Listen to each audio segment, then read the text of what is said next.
Terkuak pria Sinjai kuras harta pacar 12 tahun dan nikahi wanita lain, ternyata orang tuanya kaya. Terkuak pekerjaan orang tua dari pria Sinjai berinisial LF yang tinggalkan Ayu Wulandari demi menikahi wanita lain. Diketahui, kisah Ayu Wulandari ini viral usai ditinggal nikah sang kekasih yang sudah 12 tahun pacaran dengannya. Sang kekasih LF menikahi wanita lain yang merupakan orang terdekat mereka. Tak hanya itu, bahkan diakui Ayu, dirinya sampai rela membiayai hidup pria hingga lulus S2. Bahkan sampai disebut menghabiskan biaya 218 juta rupiah. Namun, pria tersebut ternyata tega meninggalkan dirinya dan menikahi wanita lain. Seiring berjalannya waktu, publik mulai menyoroti kehidupan keluarga LF, termasuk pekerjaan dari orang tuanya. Lantas, bagaimana kehidupan keluarga LF? Ayu menyebut bahwa sebenarnya sosok orang tua LF berasal dari keluarga yang berada.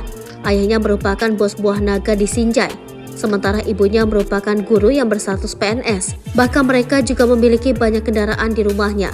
Namun Ayu Wulandari justru merasa sejak awal keluarga LF memang sengaja membiarkan anaknya menguras harta Ayu. Padahal menurut Ayu, LF sudah berjanji kepada orang tua Ayu akan menikahinya setelah lulus S2.